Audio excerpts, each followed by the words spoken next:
I have so much to say today. I think you guys might be in for a treat.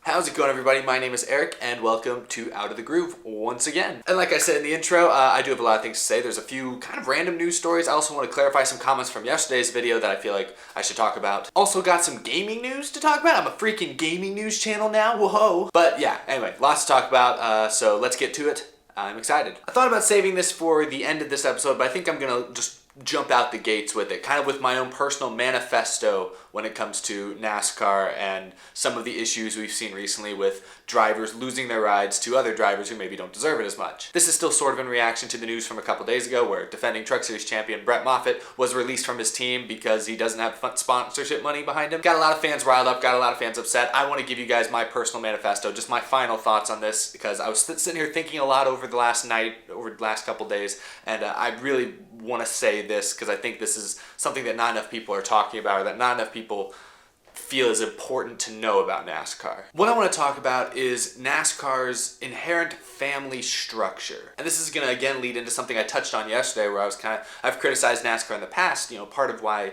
I think NASCAR isn't growing or is continuing to fade as opposed to other sports is because it's not as accessible for just the average person to get involved with. The big difference between NASCAR or auto racing in general when compared to football, basketball, baseball, soccer, you know, it's money. In the NFL or NBA or one of those other sports, you can show up poor, but with tons of talent, and you'll get a spot on those teams and make a lot of money and get to compete. In NASCAR, if you show up poor with a lot of talent, you're not getting a ride. Chances are you haven't got any rides up to this point if you're really that poor. And people are acting like this is a new thing around NASCAR, like this is something that only recently, just in the last, few years, has shown its ugly head.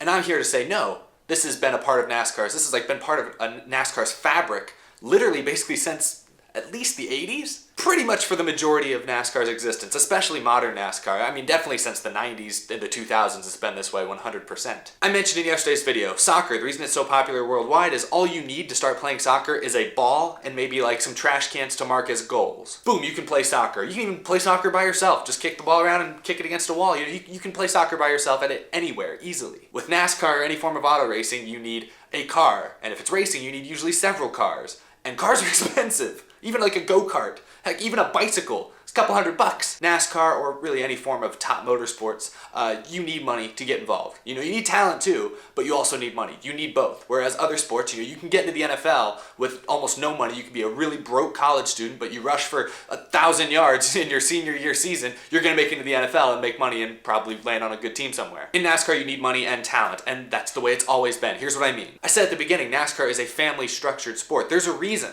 that you see so many relatives, father-son duos, brother duos in NASCAR, not just nowadays, but for decades now. That's what you've seen. There's a reason for that. It's because you need inside connections to get involved in NASCAR. It's very difficult to be a complete outsider, be so good that you attract sponsorship money and are able to be one of the 40 guys who gets to run in the Cup Series every week. Only 40 people in the Cup Series get to do that at NASCAR's top level. Out of, over 300 million in America? 40 drivers each week. And I'm gonna read off the list here. It's amazing how many of these people are related to each other. Start obviously with Kurt and Kyle Busch, related to each other. The Waltrips, Michael and Darrell Waltrip, that goes back, to early days of NASCAR. That's what I'm saying when I mean it's not a modern day thing. This has been an issue with NASCAR, or something about NASCAR at least, for years, decades. Austin and Ty Dillon today, the Earnhardts, Dale Earnhardt Jr., and heck, even Jeffrey Earnhardt, Ryan Blaney, Dave Blaney, Bobby Labonte, Terry Labonte. The Allisons back in the day, Joe Nemechek, John Hunter Nemechek, Bill and Chase Elliott. Burtons, Jeff Burton, Jeb Burton. The point is, I could go on and on. There are tons of these father-son family duos that make it involved in NASCAR because the difference between NASCAR and other major sports is you need an inside connection. You need some way to get your foot in the door. I'm not saying those guys I just listed aren't talented. Obviously they are. If you come from a racing family, you've probably been racing from a very young age, you're probably pretty good at it, which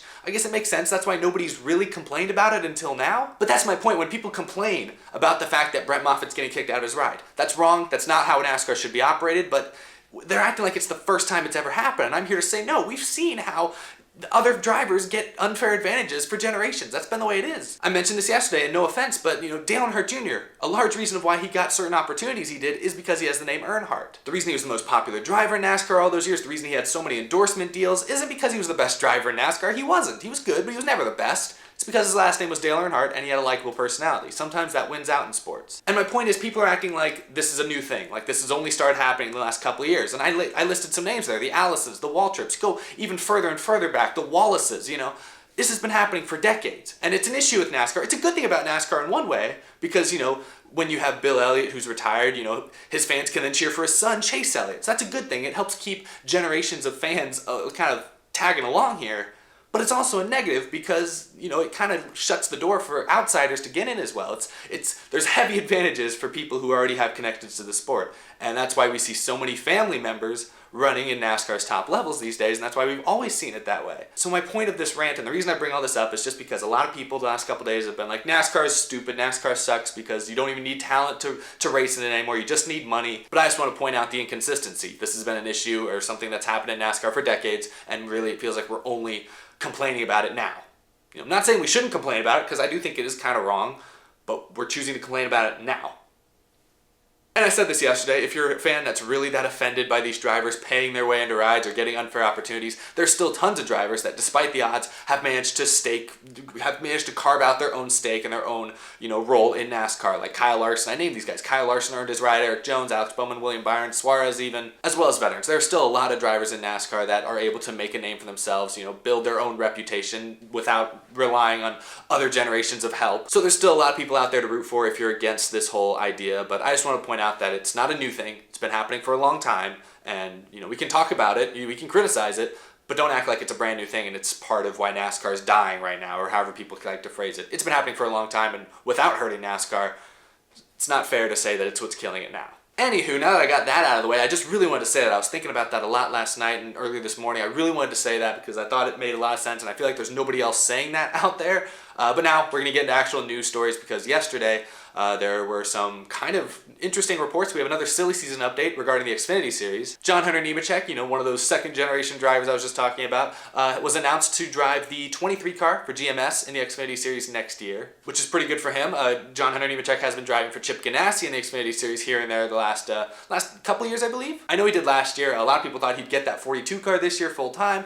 Chip Ganassi ended up going with Ross Chastain instead, so for a while now, Nemechek has been technically out of a ride. Good to know that he'll be with a pretty competitive car next year in the 23. The Xfinity Series is pretty darn stacked for next year. This is the first time in a while it feels like we're like a bunch of guys in the Xfinity Series aren't all making the jump to Cup at the same time. Like, you look at the best drivers last year: Allgaier, Christopher Bell, Cole Custer. They're all going to be back in the Xfinity Series this year. They are not going to the Cup Series. Daniel Hemrick's going to the Cup Series, but besides him, we're still going to have a lot of talent in the Xfinity Series. Elliott Sadler retiring is going to be tough, but they're putting Noah Gragson in that one car. He was the Truck Series most popular driver this year, so we'll see what he can do his first year in the Xfinity Series. It's going to be a lot to talk about. The Xfinity Series could be almost as fun as the Cup Series next year, maybe more fun. So that'll be interesting to see where that goes. The other big news story that came out yesterday, kind of off topic in regards to on-the-track NASCAR action, but NASCAR, Race Team Alliance, and 704 Games announced yesterday that they're creating a NASCAR ESports League using the game NASCAR Heat 3 called the NASCAR Heat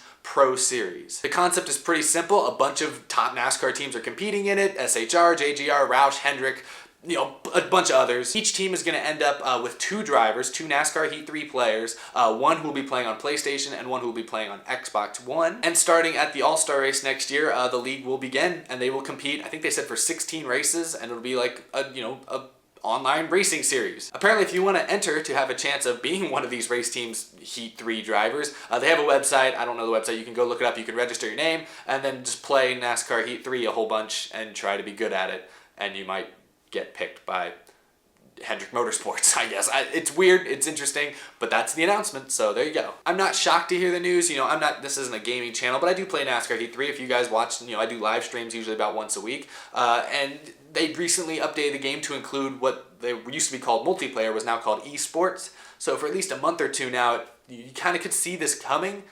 But I'm still surprised a little bit, mainly because NASCAR already has the NASCAR Peak Antifreeze series, which is run on iRacing, another video game, and in many cases a better made video game. And that actually features, real simulated racing, where I think most of the people who race in that game could actually race in real NASCAR and probably be somewhat competitive. And, that already has a pretty big following. It's streamed online. People know about it. It's a better game. More talented drivers. It takes more skill to be good in iRacing than it does in NASCAR Heat 3. I'm a little surprised by this announcement. I'm all for it because, like I said earlier, with the issue with NASCAR being accessible, it's expensive to get into real racing. Even iRacing is like one of the most expensive video games you can buy. But NASCAR Heat 3, you can get it for like $30. Obviously, just because you're good in NASCAR Heat 3 doesn't mean you're good in a real race car. It's probably never going to translate into a real driving career, but at least the fact that NASCAR is giving NASCAR Heat 3 players an opportunity to show their stuff, win money, I guess. That's good. That's cool. That might attract some new fans, might get people interested in something new about NASCAR, but it just seems weird to me that they already have an iRacing series, which everyone knows is a better game than Heat 3, better made, shows who really is a good driver, actually has NASCAR racing skills. That already exists, already has a little bit of a following. I'm surprised they're going with a new online racing series in an inferior game. Weird to me. That's all I'm saying. It's weird. I'll save my judgment for it until it actually comes out and starts happening. The fact that they want to make it some sort of big competitive esports thing just seems a little silly to me when you already have iRacing doing the same exact thing in a better way.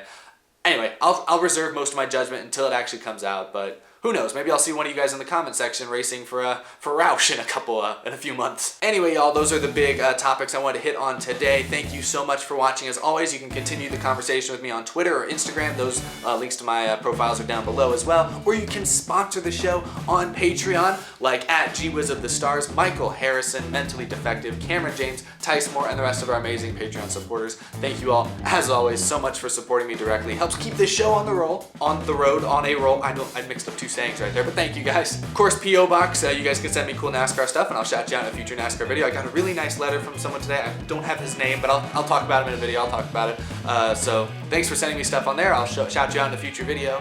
Yeah, thanks for taking the time to check that out. Thanks as always for watching. I've uploaded every single day this week. I'm having a blast, been a lot of fun.